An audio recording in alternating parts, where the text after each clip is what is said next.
In the early hours of August 8, 1963, Britain awoke to news of one of the most audacious crimes in its history, the Great Train Robbery.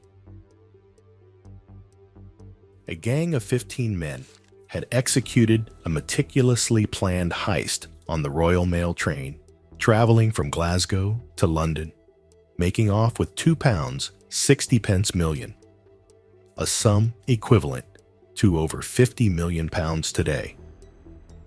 This daring robbery captured the public's imagination and left authorities scrambling to catch the culprits. How did these men pull off such a bold crime? And what became of them afterward? Let's delve into the story of the Great Train Robbery. The Royal Mail train was a well-known and trusted service, responsible for transporting large amounts of money and valuable goods across the country. On the night of the heist, the train was carrying unusually large cash shipments due to a holiday in Scotland.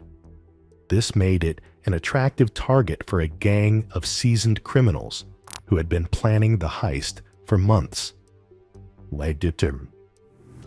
Led by Bruce Reynolds, a career criminal with a knack for planning complex operations, the gang included members with various criminal backgrounds, from safecrackers to getaway drivers.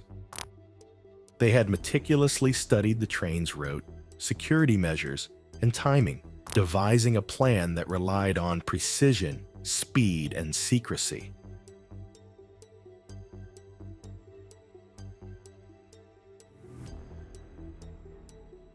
At 3 a.m. on August 8th, 1963, the gang put their plan into action. They rigged a signal light near the village of Ledburn, Buckinghamshire, to show red, forcing the train to stop. When the train's driver, Jack Mills, stepped out to investigate, he was overpowered and struck on the head with an iron bar, rendering him unconscious. The gang then uncoupled the engine and the first two carriages, which contained the high-value package, HVP, coach, and drove the train to a predetermined spot under the Bridego Bridge. There, they began unloading the bags of cash into waiting vehicles. The entire operation took just 30 minutes, and the gang left the scene without firing a single shot. The robbery was carried out with military precision. The gang members communicated with walkie-talkies, and their escape vehicles were carefully parked out of sight. They had even prepared a hiding place, a remote farmhouse called Leatherslade Farm, where they planned to lay low until the heat died down. However, their meticulous planning would soon unravel.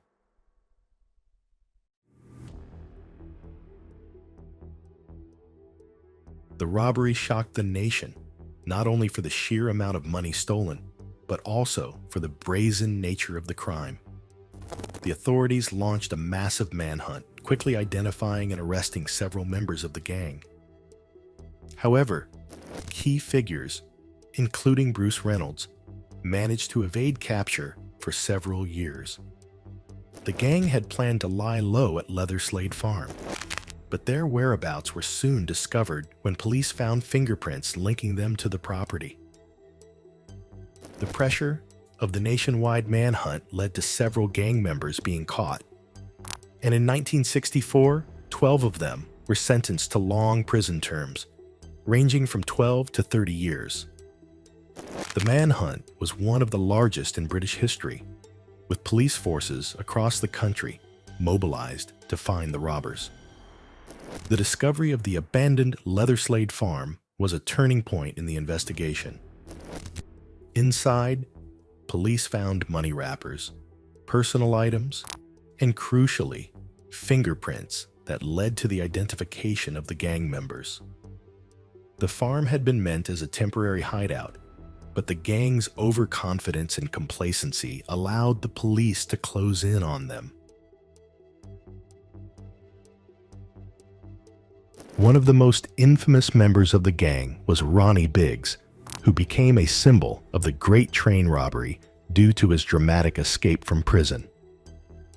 In 1965, just 15 months into his sentence, Biggs escaped from Wandsworth Prison by scaling a wall with a rope ladder. He fled to Brazil, where he lived for decades, becoming something of a folk hero despite his criminal past. Biggs's life in exile was marked by occasional media appearances and a continued interest from British authorities who sought his extradition. However, Brazil's extradition laws, coupled with Biggs's high-profile status, allowed him to remain free until 2001, when he voluntarily returned to the UK, citing health reasons. Upon his return, Biggs was arrested and sent back to prison, where he served the remainder of his sentence before being released on compassionate grounds in 2009. Biggs's escape and subsequent life in Brazil turned him into an almost mythical figure. His defiance of British authorities and his ability to evade capture for so long made him a media sensation. Despite living under the radar, Biggs capitalized on his notoriety, giving interviews and even recording a song with the Sex Pistols. His return to the UK in 2001, prompted by failing health, was seen by some as a final act of surrender, while others viewed it as a fitting end to a life lived on the run.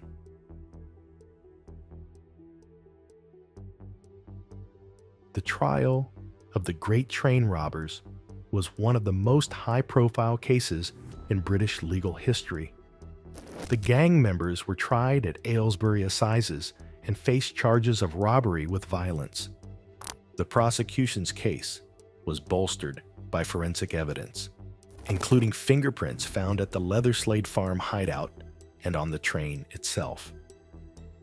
The sentences handed down were harsh, reflecting both the scale of the crime and the public's outrage. However, many of the robbers continued to protest their innocence regarding the level of violence used during the robbery, particularly the attack on train driver Jack Mills. Mills never fully recovered from his injuries and died in 1970, adding a tragic dimension to the case. The trial itself became a spectacle, with the defendants maintaining an air of defiance throughout. Their defense focused on minimizing their involvement in the violence, but the jury was not swayed. The sentences, which ranged from 12 to 30 years, were among the longest ever given for a nonviolent crime in the UK. The public's mixed reactions reflected the dual perception of the robbers as both criminals and folk heroes.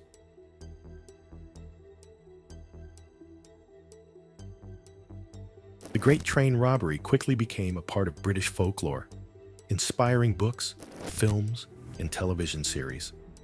The sheer audacity of the crime, coupled with the colorful personalities of the robbers, particularly Ronnie Biggs, captured the public's imagination. The heist was romanticized in popular culture, often overshadowing the criminal nature of the act and its impact on the victims. One of the most notable cultural references is the 1965 film Robbery, which loosely depicts the events of the heist. The case also led to numerous documentaries and true crime books, each exploring different aspects of the robbery, from the meticulous planning to the dramatic escapes and eventual capture of the robbers. The portrayal of the robbers as anti-establishment figures resonated with a public disillusioned with the social and political climate of the 1960s. The story of the robbery was retold in various forms, each time adding to the legend of the Great Train Robbery. The media's fascination with the case ensured that the robbers, especially figures like Biggs, remained in the public eye long after the crime was committed.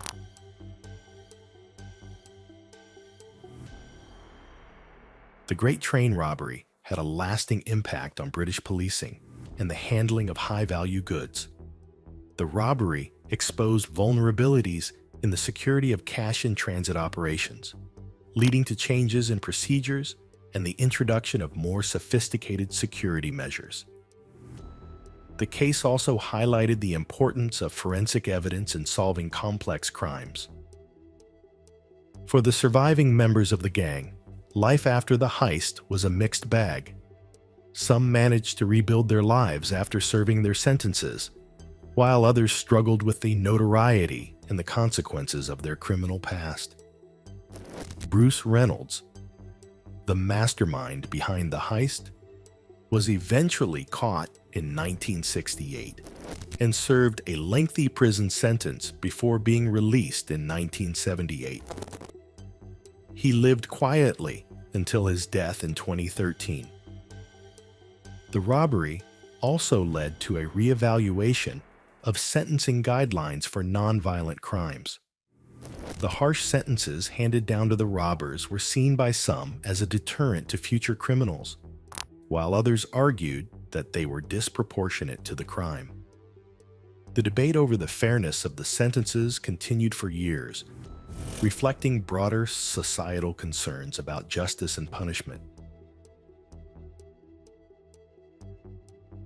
As the years passed, many of the Great Train robbers passed away, but their story continues to fascinate. The heist remains a symbol of criminal audacity and meticulous planning, but it also serves as a reminder of the human cost of such crimes.